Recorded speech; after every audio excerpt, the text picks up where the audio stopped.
One look at you, and my heart knew you were the one for me.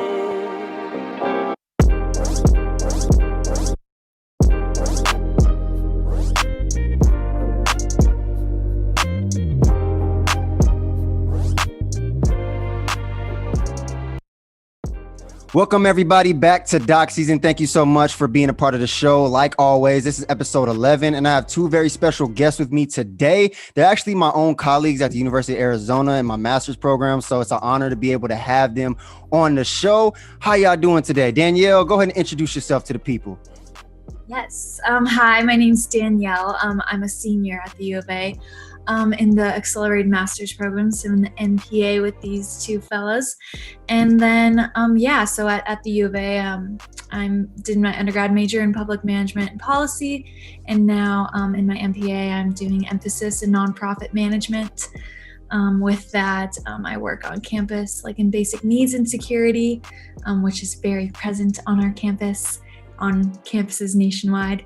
And then outside of campus, I'm a freelance grant writer. So that's what I do with my time. Okay. Go ahead, Danielle. Thank you so much for being a part of the show. I appreciate it. It's going to be a great discussion, and I can't wait to hear some insights that you have today. Gavi, how you doing, man? I'm doing pretty well. Very happy to be here. Thanks for having us on, Marcus. Definitely. I'm Gavi, also a student in the Master's Public Administration program at the U of A. Before this, I was a Master's of Philosophy student and graduated also the U of A. So I'm sort of a seasoned U of A alum. And I'm very interested in issues of institutional reform, of course, when it comes to things like the school to prison pipeline. I mean, that's like a huge issue with our institutions, the way they influence people's behavior, the way they influence culture and our education system. I mean, we got a lot of systems that are not working for real human beings on the ground. And that's sort of, that's the area of study that gets my jam there. So very excited to talk about it today and explore the issue more with both of you. Definitely, man. I appreciate both of y'all for taking the time out of your day, your beautiful Sunday, to be on the show. It's an honor. And like Gavi said, today we have a very important episode, at least in my opinion. I don't know if the viewers watching see it as important, but we see it as important. And it's the school to prison pipeline, like Gavi mentioned. And it's just, it's a very important topic, especially for people that look like me, specifically, people of color, low income communities, things like that. So I think it's a very important issue that we, talk about it, speak upon it, and see how we can possibly solve it. And obviously, all the listeners and viewers, if you guys are watching and if you guys have any questions, insights, I can definitely you can definitely reach out to me. I can get you in contact with Gavi, Danielle, whoever you want to speak to, and we can definitely get that facilitated. But I appreciate y'all so much, for even just being on the show, and also, all the viewers that we're going to bring in together. It's just going to be a great time. But enough of the introductions, enough of the welcome to Docseason. Let's get into the juicy stuff, the interesting content, and that's simply what the school to prison pipeline is truly about. You know what I mean? And it's a very important topic that people don't really realize is important, because as youth, we all went through high school, we all went through middle school, and maybe if we weren't affected by the school to prison pipeline, maybe we don't see it as a big deal. You know what I mean? But when you look into the greater public and the greater aspect of people that actually are affected by it, you start to think like, wow, like it's really a problem that we overlook. And I can actually give you guys the actual definition. If you don't know what the school to prison pipeline, the ACLU defined it as a disturbing national trend where children are funneled out of public schools and into the juvenile and criminal justice system. So pretty much, they're in schools, they're in the public schools, they're, maybe they're acting out or they get suspended or expelled. But instead of actually receiving treatment and receiving mental health professionals to come out and help them and, reform them to become better children and stuff like that, they're funneled into jail systems, prison systems, and they start this life of crime. You know what I mean? And the problem is that people don't realize, though, they're just children, and they're young-minded and they're adolescents. They have that adolescent mindset that they don't realize, the things that they're doing sometimes. You know what I mean? So we, a lot of people see it as a problem, as instead of throwing them into the jail system, making them lifetime criminals, why don't we, find ways to help them mentally, emotionally, and reform them in a way to where when they get older, they won't make those same mistakes. So that's kind of like a brief, quick introduction of the school to prison pipeline. Gavi, Danielle, I kind of want you guys, to jump in and get your opening thoughts about what the school to prison pipeline truly is. Gavi, since I let Danielle introduce herself first, I'll go ahead and let you jump in and kind of give some opening insights of what the school to prison pipeline is. Yeah, well, I think you mentioned really the crux of the problem there, Marcus. And one of the biggest problems is that not only are we failing our students, but we're really misunderstanding human behavior and how situationally influenced it is.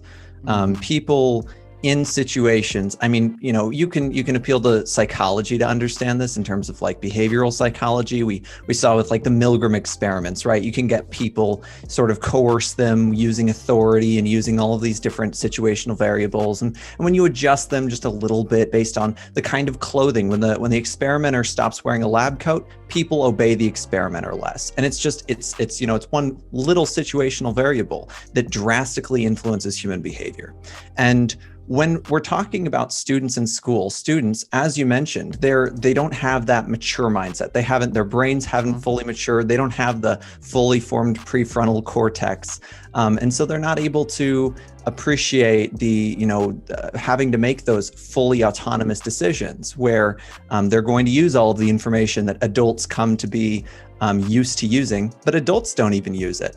And these situational variables impact child behavior.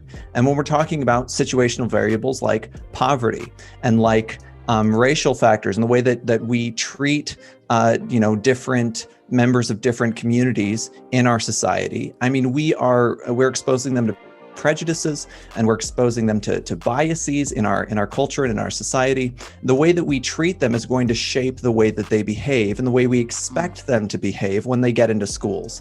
And if you've got a bunch of, if you've got a very biased culture, a lot of stereotypes exist, and you're expecting this kind of, negative behavior from children, well, they're going to give it to you.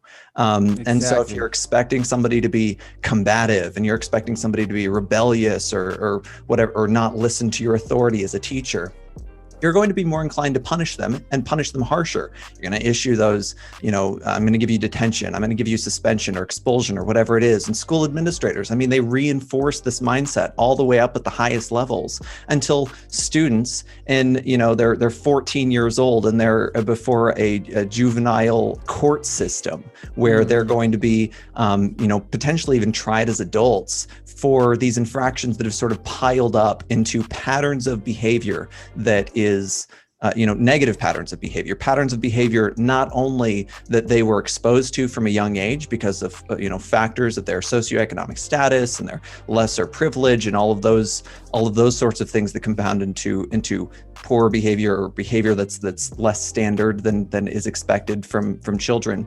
But also it's going to be behavior that's reinforced by all of these, punitive methods of punishment from all of these higher and higher levels of authority. By the time they wind up in that juvenile court, they don't really care. I mean, they already got the suspension. They already got the expulsion. You've done the worst you can possibly do to me. I don't really care. Fine, put me into a juvenile detention center. At that point, exactly. This is basically the best I could have hoped for, because nobody else along this line cared to try to intervene on my behalf. Exactly. Nobody tried to make things better. So I'm gonna give you what I've been getting from the system, and I'm going to continue along this line. So we have a fundamental misunderstanding of not only child psychology, but just human psychology, just the way that people actually behave in response to these kinds of systems.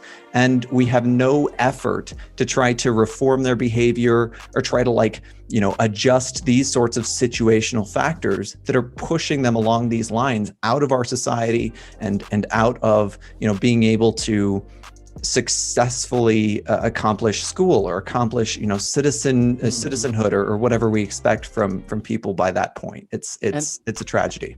And I definitely agree with you, and I think that's an important point to bring up, like how you said about situational variables, low income and stuff like that. It's like when you grow up in that environment, that's all you know. You know what I mean? And if all you know is defend yourself, violence, and all you care about is trying to survive, trying to make money for your family, if you're out there selling drugs, you're doing this and that, you're doing that for a reason because that's all you know. You know what I mean? So when you get into school, you know, you don't see it as like school, I need to learn to make a better life for myself. You know what I mean? You see it as school, oh, easier opportunity to just sell, make money, sell to kids, do this and that, beat up people, fight people because I have to defend myself. Oh, this bully tried to push me in my shoulder, so I have to defend my turf. You know what I mean? So all those situational variables definitely come into play into the school system, which is why, you know, it's more than just, like you said, we're misunderstanding human behavior and how we react, especially as children. We react like this. You know what I mean? Just immediately. So that's definitely an important point about those situational variables. But Danielle, yeah, your turn. What do you feel? You know what I mean? I know we kind of spoke a lot there, but what kind of opening insights do you have about, you know, the school to prison pipeline idea and stuff like that? Yeah, so like I understand that schools are not like directly or deliberately or however they want to put it, putting students into the juvenile like justice. But like these concerns of like crime and violence within their schools, like in the zero tolerance policies that like all these schools adopted however many years ago, just criminalized our youth when they're really like, for some youth, the school is where they find like safety and protection, and like being within that school system, I don't think protects them from whatever external factors. But with all of this rooted from like, Gavi, correct me if I'm wrong. I feel like you definitely know what I'm speaking on, but the broken windows theory, which I'm sure we've all heard of, like within our school learning times. But so basically, if you don't, the broken window theory states that visible signs of disorder and misbehavior in an environment encourage further disorder and misbehavior leading to serious crimes. So this principle was developed to explain the decay of neighborhoods, but is often applied to like educational work. So then that just, for schools, that just gave the importance of cracking down on small offenses, and that translated into more unwarranted suspensions than before. So like these suspensions are like cause more likely for students and to repeat a grade or drop out. So although they're not deliberately doing this, like causation, like there's like this present causation that students who have been suspended or expelled, they're 3 times more likely to come into contact with juvenile probation system. Exactly. And just like, you know, just like Gavi said, and both of you guys actually said, is just like, you know, you stop caring after a while, you know what I mean? And, you know, I think people don't realize that, you know, when people, especially children, you know, when they grow up, you know, if parents don't have money or they're living in terrible living conditions, or if they're experiencing, let's talk about, you know, minorities, if they're experiencing racism or experiencing some type of discrimination, even in the school system by teachers, you know what I mean, by counselors, advisors, anything, you know, you kind of give up hope and you just don't care anymore. You know what I mean? So I think that's very, you know, that's why a lot of it's more important to bring in mental health professionals rather than police officers, because you have to think about it. Really think about this. You know, everybody that's watching, really think about it. Police, whether they're school police, whether they're school police, local police, state police, whatever you want to say, sheriffs, police are trained to literally detain, handcuff, and arrest and defuse situations to calm situations down. Sometimes they don't calm situations down. We know, obviously we've seen examples of that, but you know, they're trained to detain, handcuff, and arrest people.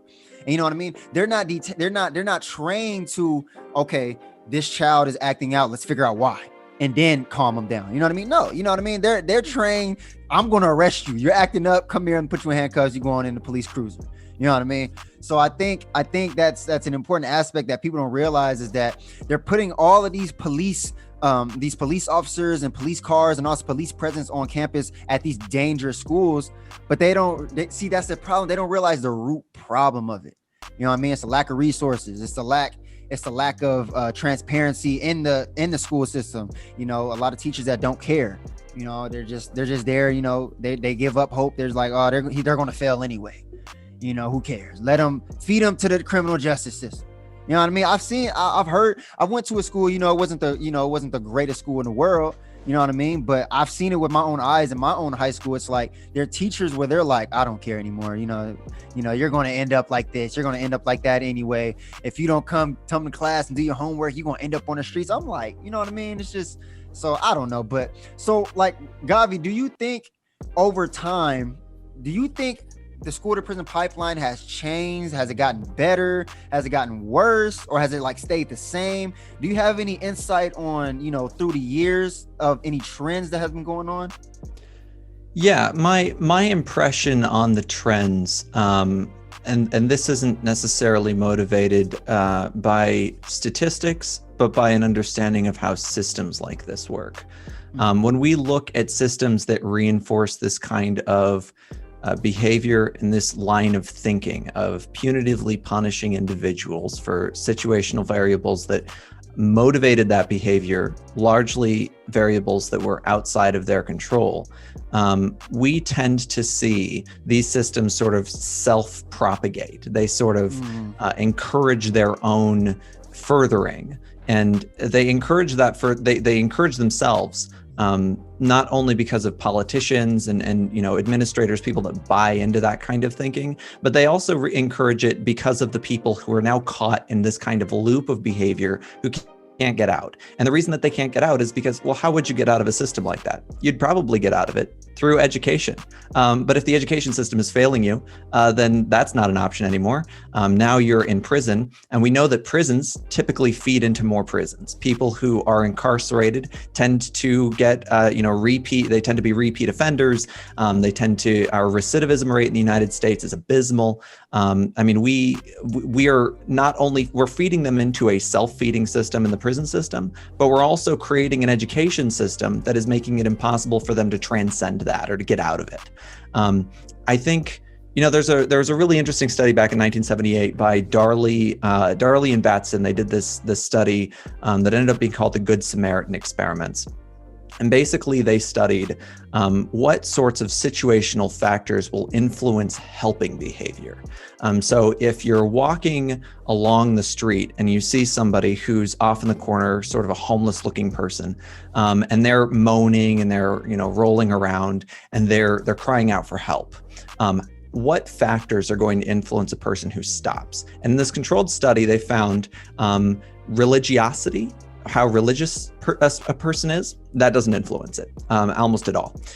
Whether or not the person has been primed to think of the Good Samaritan, the story in the Bible about a person who stops and helps somebody on the side of the road, that doesn't help them at all. If you prime them to think about helping others, they're not more likely to stop, really.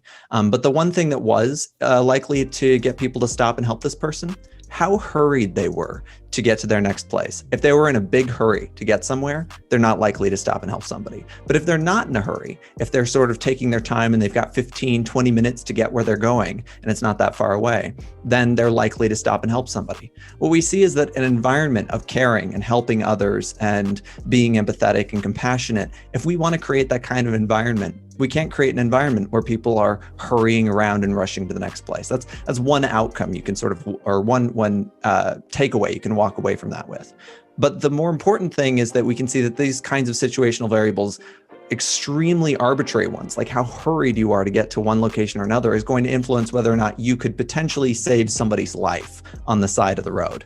And in this situation, the situational variables that we're not addressing are going to be, socioeconomic status and sort of the community variables and poverty and things like that influence behavior and the ways that behavior is perceived. But it's also going to be about how we approach punishment in our educational system. It's going to be about whether or not we provide these kinds of resources for students to not be hurried along to the next place in the criminal justice system, but whether or not we can get them to maybe psych counselors, or maybe we can get them appropriate resources for their learning. A lot of times they've got learning disabilities. And if we're not providing for those learning disabilities, then we end up with a criminal justice system filled with people with learning disabilities, not the appropriate place for them. So I got a question then really quick before I get to you, Danielle, really quick. So I'm just playing devil's advocate here. So, given those, what you just said and saying that we have to, if the educational system is failing and we have to start rushing people into these systems, how do we do? So if a school, say if a principal or a school police officer is faced with a situation where that student is acting up in such a bad way that they have no choice but to expel them, and arrest them. So how do you tackle situations like that where it's like, well, what do you want me to do? Because think about it. If you know, can you make the assumption that, well, if we let this student get away with it and just give them psychological help, then that means almost every other student is going to act out the same way because they feel like they can get off. You know what I mean? Get off easy. So, you know, I'm just playing devil's advocate here. I definitely agree with you, but I'm just trying to see where your mindset is on that. Yeah. And you ask a really good question. I want to sort of start with the first words you open that question with, which is, what do we do with a student who misbehaves to such an extent that we have no choice? And the question is, do we really have no choice? Because let's think about the people who have choices in this situation. Is it really the student, or is it the administrator who has the ultimate choice in the outcome of this situation? The student, again, cognitively limited, in terms of just developmentally, with the lack of the fully formed prefrontal cortex, somebody who's not used to having to make these kinds of autonomous decisions, somebody who hasn't been educated on the situational variables that might be impacting their behavior, isn't able to fully cognize the effects and the consequences of their actions. But then a school administrator who is able to not only cognize the effects of their own actions, but the effects of other people's actions. And they can predict, oh, if I punish this student now, early in their educational career, early in their life, for factors that were outside their control, even if they bring a gun to school, they do something the worst of the worst, they bring a gun to school and they show no remorse over clearly they don't even seem to think this was a wrong thing to do. This is a moral teaching moment for that student. This is a moment where you can tell them and you can explain to them and you can teach them why you shouldn't bring guns to school, why that would be a bad thing, rather than throw them into a criminal justice system, which is going to teach them that the answers to problems like that are more guns. Generally speaking, the criminal justice system doesn't really do a whole lot for moral turnaround and trying to re-educate people to be better citizens. And if we expected it to do that, then we probably would have a lower recidivism rate, or we would, have more moral education or prisons. But we don't have that. We have an education system for that. And then we take students who violate our expectation of moral norms and we throw them into a criminal justice system that is just going to reinforce their bad assumptions about correct moral behavior. Okay, I see. That's a good point. I never really thought about it that way either. So Danielle, what do you have to say to all of that? What's your insights on that? Well, I would just reiterate the importance of everything Gavi just mentioned, of course, but adding on to that, just reinforcing the ideas that schools are outsourcing their punishment. They aren't handling it in school in the proper ways. They don't have the funding, they don't have the resources, as Gavi has said, care to take this action in school and not pushing them out. And this is just making it easier for students to have a juvenile record when they're just, we're trying to get an education here. But yeah. Exactly. Yeah, that's all great points. And I really never thought of it like that, because we always want to go to the most extreme option to punish rather than thinking of alternatives, and kind of like drug users, that are stuck in the criminal justice system. It's like, let's say even students, if they're caught up in drugs and stuff like that and they're thrown into the system, it's like, why don't we provide rehab resources and mental health professionals to rehab them in a way that they feel healthier and in their own mind? Because think about it, they're clouded by drugs and everything. I'm just using an example, you know what I mean? They're clouded by drugs. They don't really truly understand what they're doing. And especially if you're a younger student, you truly really don't really understand what's right and what's wrong. And if you don't have parents, if you don't have those resources of those parents, if you have to live in a single parent household, you don't get that attention that you crave as a child, you lead to situations to where you do things that you probably shouldn't have done, or you wish you wouldn't have done. You know what I mean? I know a lot of people personally in my life, I know a few people that, got stuck in the criminal justice system early, and they tell me man, I regret that. I got caught up in the wrong crowd. Why'd I do this? I wish I didn't do that. And, people change as they mature. And to Gavi's and Danielle's point, it's people need to realize that if you see that happening in your everyday life, me personally, if I see that happening in my everyday life, imagine if that administrator, like Gavi said, instead of expelling them and throwing them around to behavior school and stuff like that, imagine if that school had the resources to send them to hey, well, instead of, suspending you, instead of putting you in in-house suspension and stuff, we're going to get you you're going to have your own period to where you're going to see a mental health professional and figure out what's causing your issues in your life. You know what I mean? So it's just, that's an interesting concept, that you guys both brought up. I mean, to put a little bit of statistics into play, because I know, Gavi, you spoke on the trends, not at a statistical standpoint, to bring statistics into it. The U.S. Department of Justice said the number of school police officers increased about 38%. And this is early years, about 38% between 1997, the best year ever, because that's when I was born,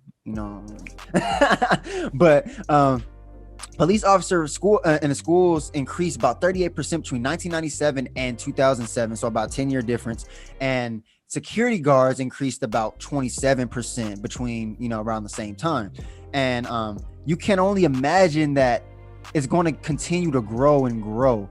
Because think about the presence of school shootings, how many, how that trend has been growing. You know what I mean? Mass shootings has been going on in America and stuff like that. So, I mean, you have that to worry about. So, it's going to be way more police officers to be around, at least in the area. You know what I mean? You have to think about how much money is getting thrown into these prisons, into our prison system, our criminal justice system, to incarcerate people rather than reform them. You know what I mean? So you can only imagine at 2020 and more, and in the future, it's going to continue to get worse and worse. You know what I mean? I mean, do you guys think that there's a chance that it will decrease and get better? Or do you think that at the rate we're going, it's going to continue to get worse? Danielle? I really haven't seen any efforts to make it better. At least looking in Arizona, like our school system, like we're ranked 49, 50 out of all 50. So at least in Arizona, like we do not prioritize our education system at all. And if we're not even prioritizing these schools, these people aren't even probably thinking about the students either. So I personally don't see it getting better anytime soon, but I sure hope so. Like the conversation needs to happen. Like this needs to be a nationwide conversation that is taking place. Exactly. Gavi, do you have any feelings about 2020 and from now on, or you kind of feel like it's just going to stay the same?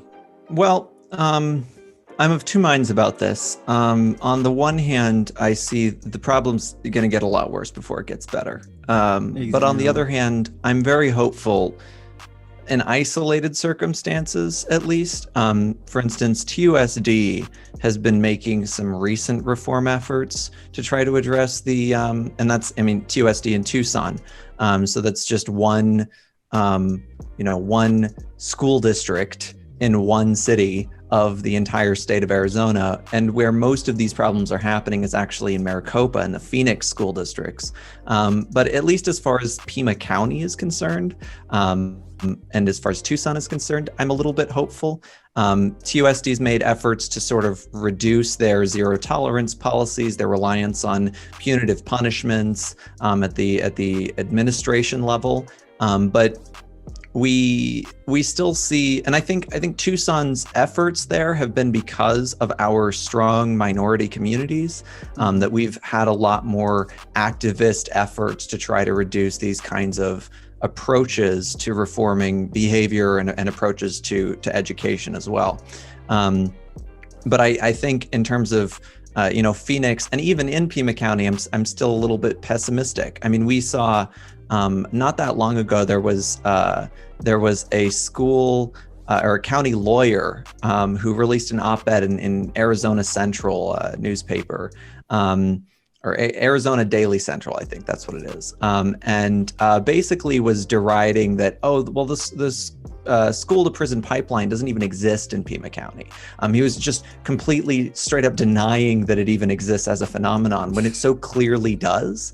And deriding efforts to focus on reforming it because he thought it just wasn't a necessary issue. So problems like that, and of course that's just one county lawyer, but at the same time, I think it's indicative that we've got some people to push against here, and we've got a lot of work to do in terms of unifying sort of a coalition around reforming this. Even as school districts like TUSD are trying to reform it, we still see that there are other school districts like Sunnyside that are falling a lot shorter of that mark.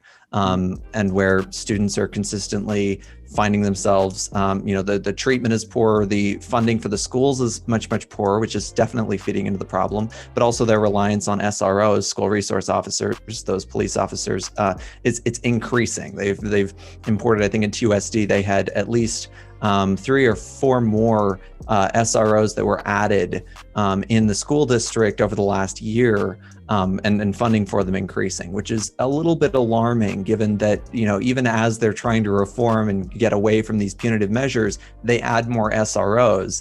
And the question is sort of what constituency are they trying to appeal to there? I mean, on the one hand, you're listening to the activists and you're trying to reform your efforts, but at the same time, if you're increasing the SROs, it almost sounds like you're doing the two faces at once. You're trying to appeal to one, but at the same time, you're giving into the problem on the other. And exactly. Increasing SROs isn't helping anybody. Exactly.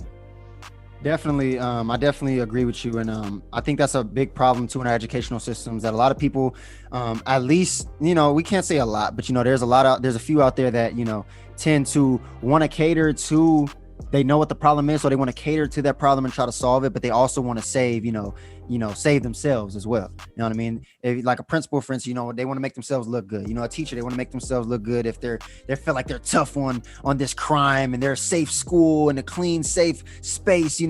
People can come to school and feel safe. You know what I mean? So they crack really down on crime. So you know what I mean? So it's like a lot of people are, like you said, are two-faced in that regard. So I want to throw a few, since you brought up, Pima County and Arizona and everything. All my viewers, if you're not from Arizona, it's fine, but these are some interesting numbers to actually keep in mind, because in your own state, you may actually face the same exact problem. You know what I mean? So I can't throw out all 50, all states, what's going on, but really think about this. So in Arizona, I'm going to throw out a few ratios to you. In Arizona, in the school public system, the state of Arizona, not one county, the state of Arizona. So counselors to, I'm going to do the student population to mental health professionals. So counselors to student ratio, 758 to 1. It's crazy, right? Social workers that go in and out of school that help, with certain cases, 3,382 to 1. This is state of Arizona, everybody, not just one school district. Psychologists that go in and out to help certain, certain cases that, such as, depression, anxiety in schools, that number is 1,593 to 1. Crazy as well. And then one big important aspect that people don't realize is nurses.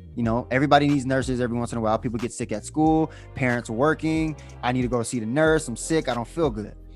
In the state of Arizona, the ratio to student is 1,294 students to wait, what did I say? 1,294 to 1. Sorry, I got confused right there.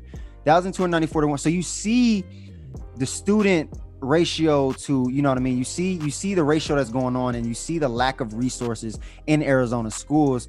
And it's like, the problem is, it's like you want to put more police in schools, but you see there's a lack of resources with mental health professionals.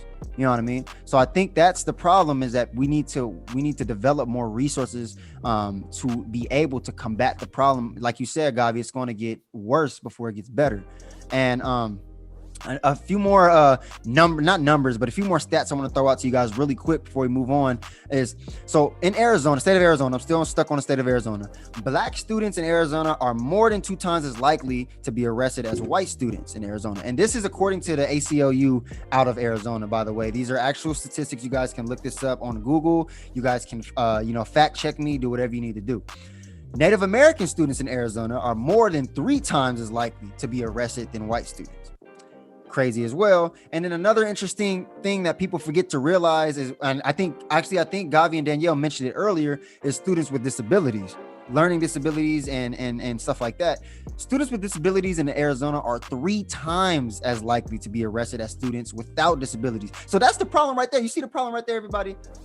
Students with not only minority and low income communities, but students with disabilities are targeted the most. You know what I mean? So I think we need to, it's definitely some changes that we definitely, definitely need to make on that. Do you guys have any insights or any questions about those numbers? These are all numbers that I've pulled from like ACLU and other credible sites. So you guys have any questions on that?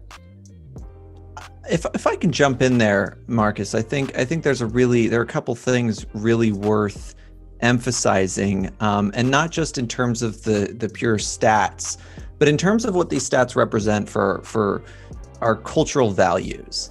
I mean, if we have an education system that is routinely throwing students with special needs, learning disabilities, mental health problems onto a criminal justice system, it's offloading them.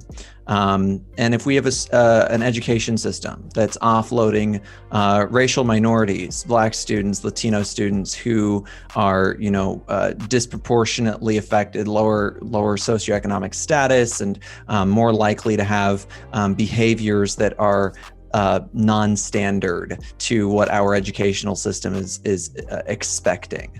What is that saying about what our education system really values? Well, it values students who come from high socioeconomic backgrounds, students who are white predominantly, and students who have no mental or learning disabilities. They have no problems. So essentially, those students who were probably already going to succeed in our society, students who were already advantaged in every other way. Our education system, which is supposed to standardize, it's supposed to give everybody a platform, an even footing going forward in our society. We all learn the same things. We all end up with similar skill sets that we can apply in a job market. We can use to get into universities and colleges. We can use to get jobs. All of those that standardizing mechanism in our education system is now serving to reinforce the disparities, the racial and the background and the mental health and behavioral disparities that exist. And it's really just advantaging the few over the many. And it's just another instance of doing that. I wanted to point out one of the interesting things, because we brought up these SROs. And I have here a testimonial from a student, Jacqueline, in the Tucson Unified School District, who talks about, and I think she made a very poignant point about SROs and the additional SROs at her school. And she says here, right here,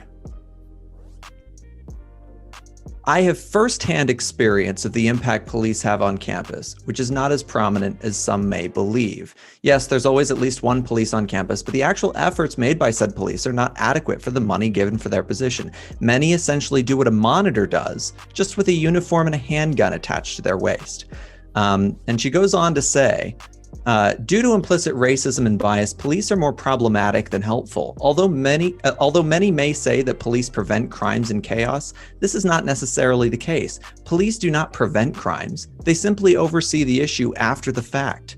For example, during the 2019-2020 school year, there were school shooting threats circulating TUSD high schools. Students who continued to attend school like myself did not feel safer because there were police on campus, because issues aren't solved by fighting fire with fire. Change and crime prevention starts at the roots of the community with supportive counselors, mental health services, and communal outreach. And I think the really important thing to emphasize, police don't prevent crimes. They do oversee them after the fact. They investigate, they enforce laws, and they punish people for violating them. But having a police officer at your school, and I know this from firsthand experience at my school, I saw students who were making drug deals on campus, students who brought knives and weapons to school. I never saw that somebody brought a gun to school, but it wouldn't surprise me to learn that somebody did.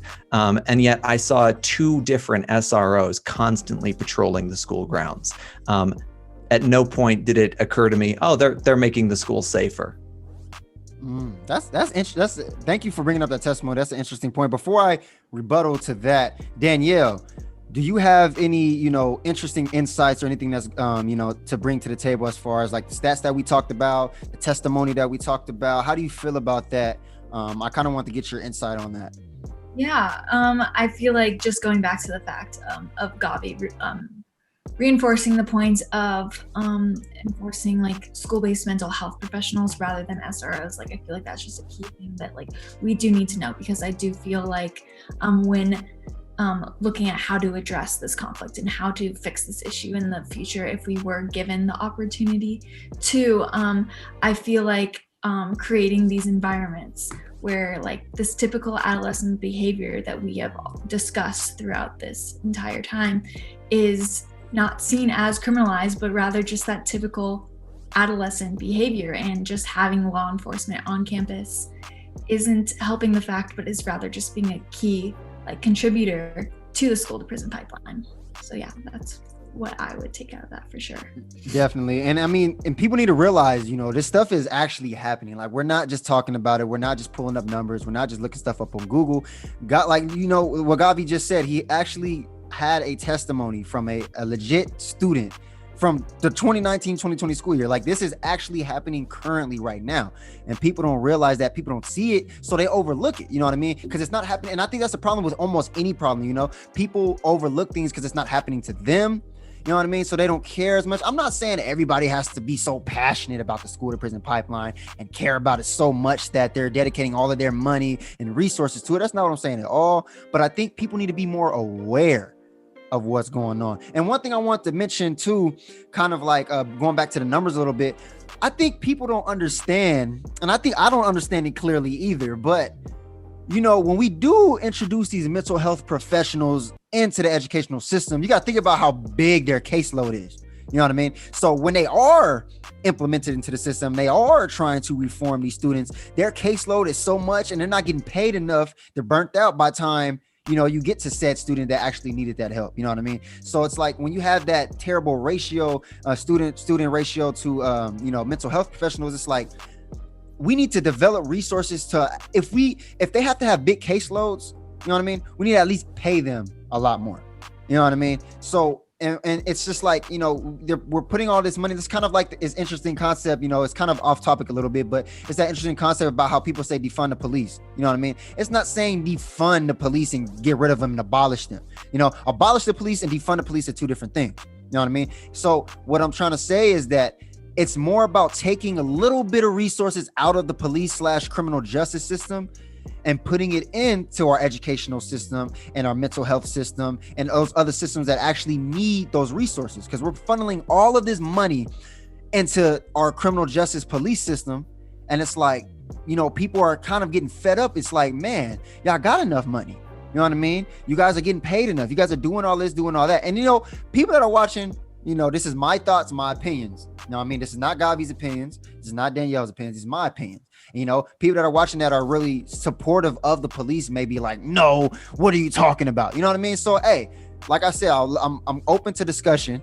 I'm open to, getting backlash, but I'm just saying my personal opinion. I do feel like we do put enough resources in police. You know what I mean? I don't, do you guys think about that? And I know it's a little off topic. I just kind of want to, do you guys think that like we put, too much effort into resources for, not even talk about state police and local police. Let's just say school police. Do you think we're putting too much money and resources into that?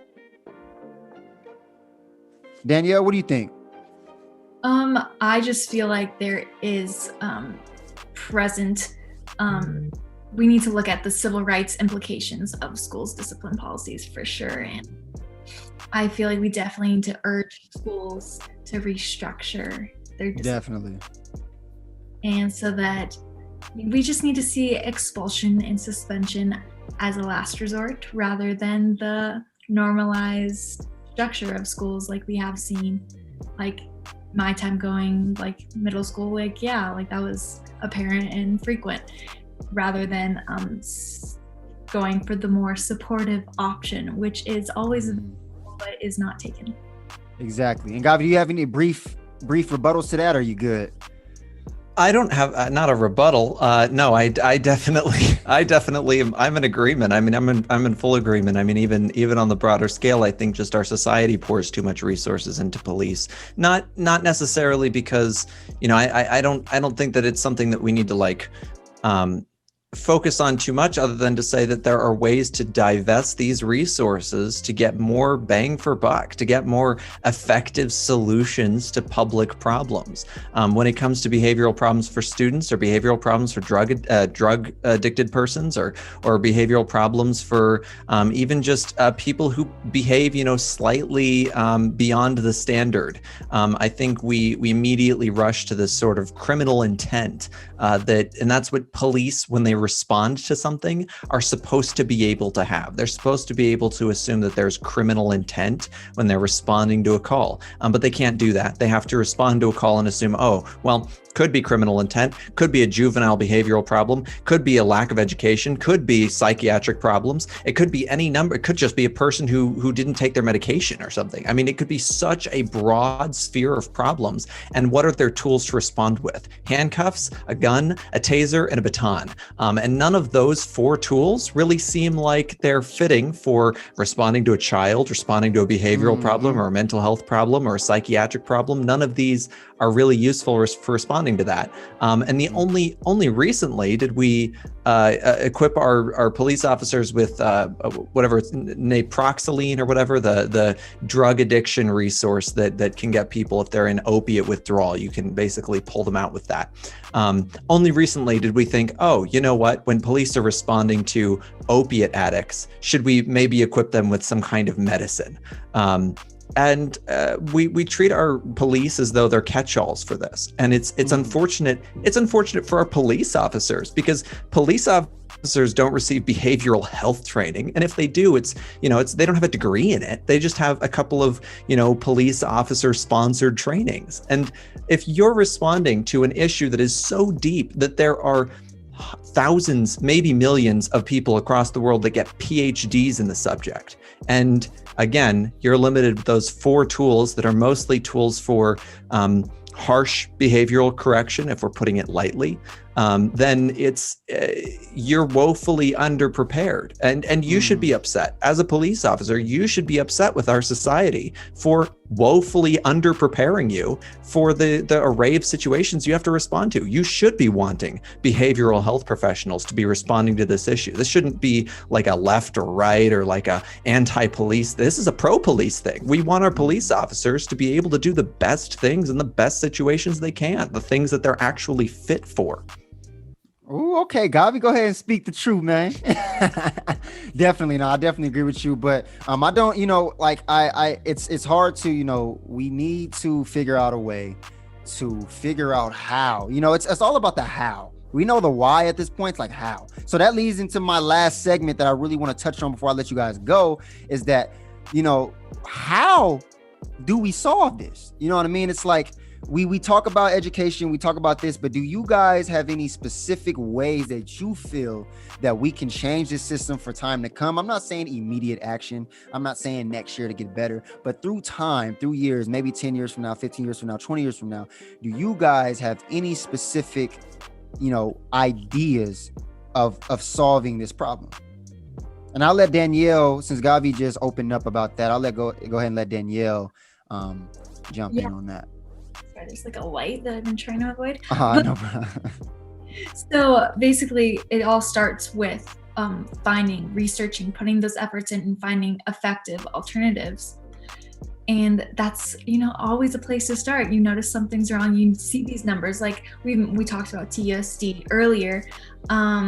So I would like to point out, like, something that I've noted is that Black children only comprise only 7% of the student body, but they make up 33% of the expulsions seen in USD. Man, that's crazy.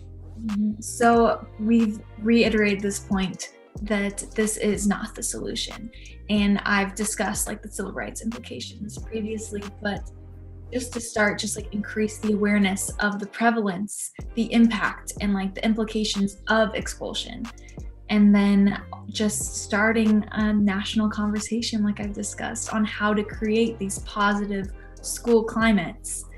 And I really think, like we've discussed before, like the power of storytelling, like the power of Jacqueline's testimonial, like just stuff like that, making that known, using the stories of these children that it is going on.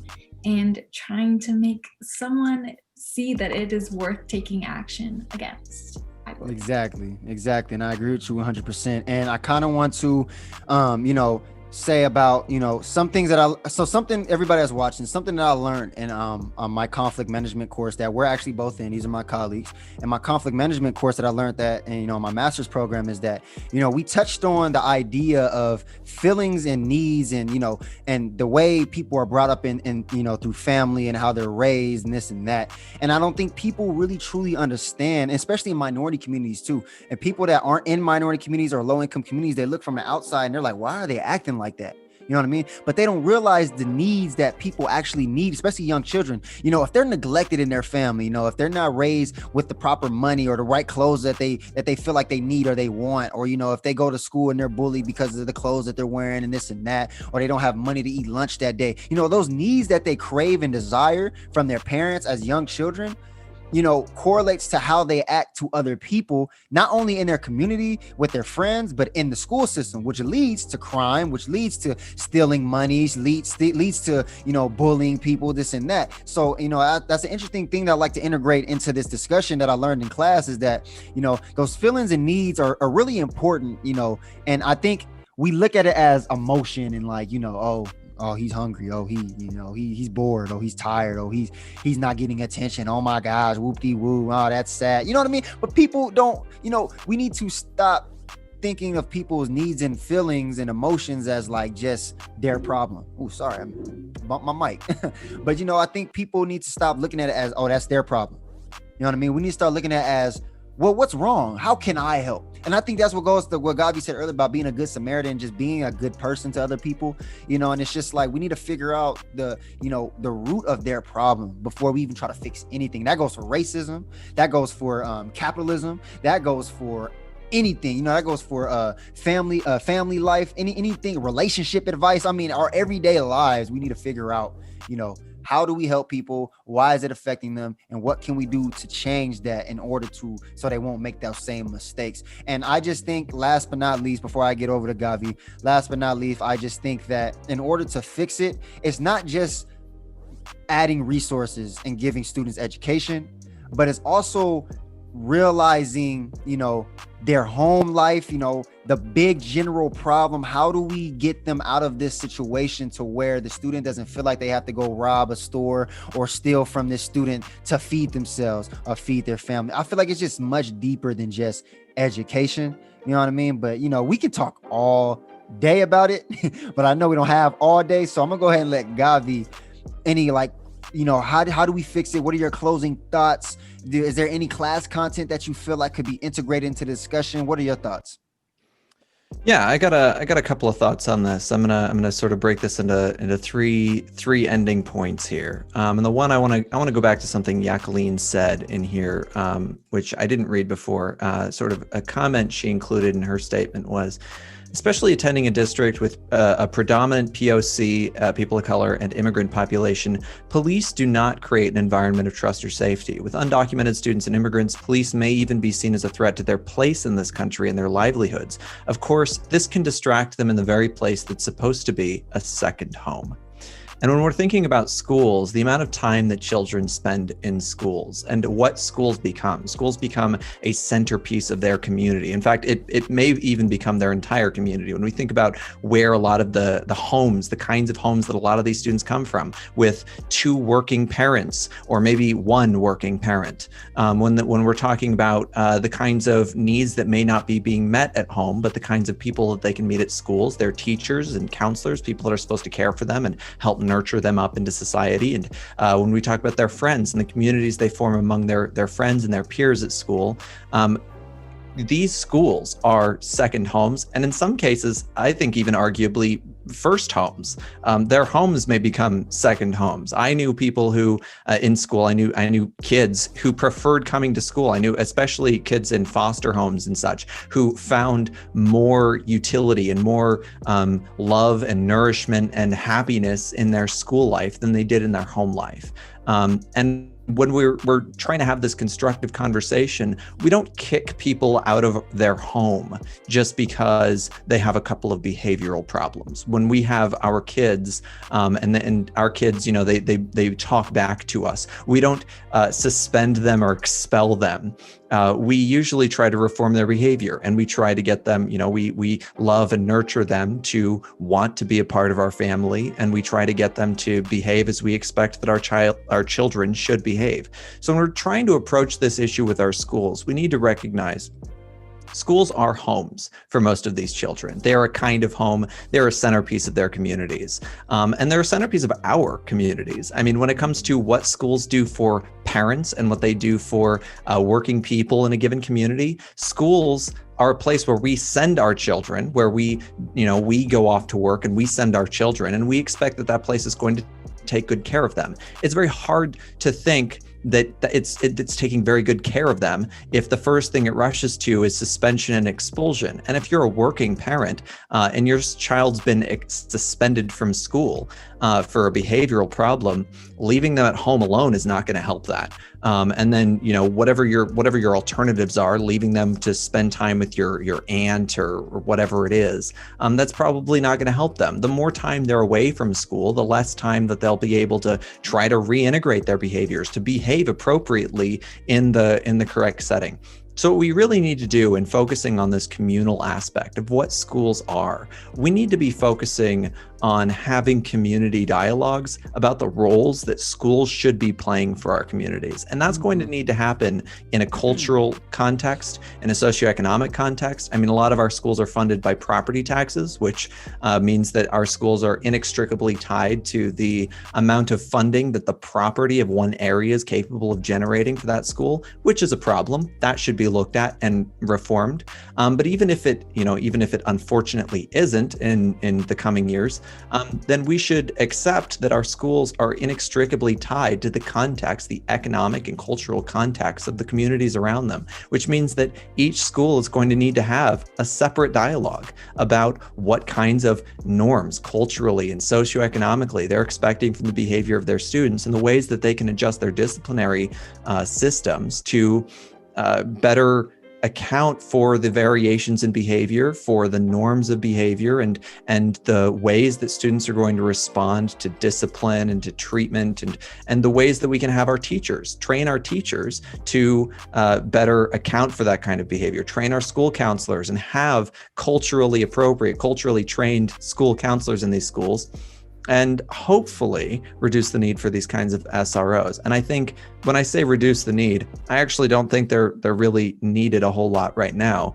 but at least reduce the perceived need for them. Gotcha. Because the truth is there are people in the community who think that schools should have police officers.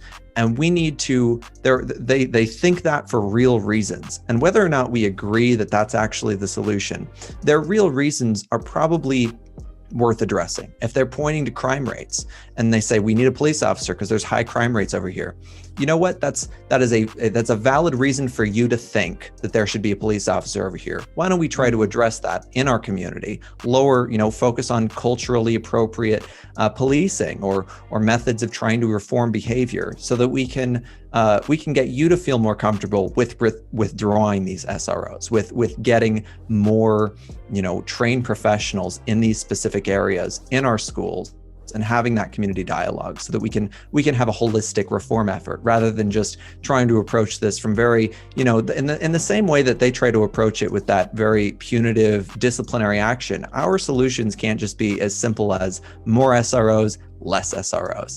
I mean, we have to approach it with a holistic mindset of moving the funding around and having specific places, specific kinds of, community reform on this culture. These kind of cultural norms are going to result in this kind of behavior from these kinds of policies. We need to reform all of these to work in conjunction because they're not working at all right now. Exactly, man. I know. Thank you for that. I know that's a lot, to unpack. But it's important to know, that's why I appreciate you guys for jumping on here and being able to, tell your side of the story, tell your truth, and tell, how you, speak to the people about how you feel and why we should do the things that we do, why we should focus on the things that we need to focus on. So I'm very appreciative of you guys being able to share that.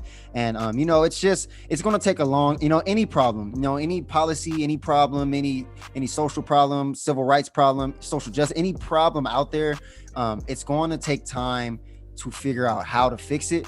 But the problem is that if we don't show enough effort to fix it, and it's not just our fault, it's not just the common person's problem, it's our administrators, it's our public officials, it's our educational administrators and stuff like that. So it's not just our problem, but it is, I feel like, kind of like our duty to kind of know and kind of understand just a little bit about what's going on. And that's why, I love having this platform to be able to reach out to, certain people that don't really know what, school to prison pipeline is. But now you can watch this podcast and kind of get a feel. We may not have touched every point, we may not be super professionals, even though Gavi sounded like one, but we may not be professionals, but this platform and this episode will be able to give you guys a little bit of light, a little bit of understanding of, how we feel about it, how you may feel about it. You may sit there at home and think while you're watching this, like, I didn't think about that. Let me reach out to Marcus. Let me reach out to Gavi. Let me reach out to Danielle. Let me see what else I can learn from them, and that's my goal, my opportunity for people,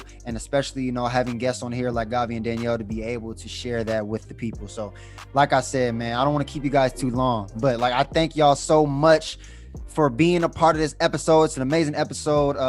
It's Docseason episode 11. Y'all have to tune in always. It's going to be amazing guests, amazing episodes, like always, 24/7. I know I say that all the time, but it's the truth. I mean, look at Gavi, look at Danielle, look what we doing. You know what I mean? We create magic.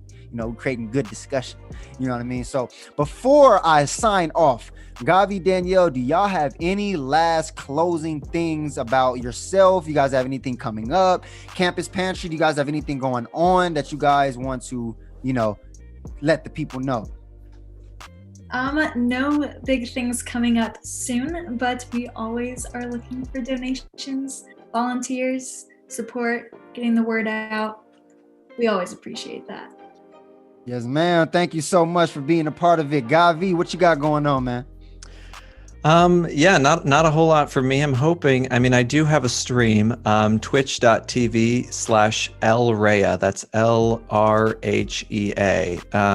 But I haven't streamed lately. But I'll probably pick that up soon again once application season's over. And I do look forward to maybe even being able to have you on at some point if I can get things rolling again. Hey, let me know. I'm always down to collab and be a part of a conversation. So But man, thank you so much, Gavi, for sharing that. Thank you, Danielle, for sharing that as well. One thing I want to say before I log off, man, make sure y'all go ahead and follow that Instagram, man. I just made it not too long ago. I made it specifically for the show, specifically for the podcast, so people that only care about that content can see that content, and they don't have to see my face on my personal Instagram. So make sure y'all follow that. It's Docseason, DOCSZN. I couldn't put the full Docseason. How Instagram, somebody stole it. I don't know how. Whatever. I don't know how, out of all people, you know what I mean? Out of everybody in the world, they chose my name, whatever. But so it's Docseason, DOCSZN. I'm going to be posting this on there. I'm also going to be posting on YouTube, Spotify, Apple Podcasts. So make sure y'all tune into that. And last but not least, thank y'all so much again. This is Docseason episode 11, and I am Marcus the Doc, and I am signing off. Appreciate it.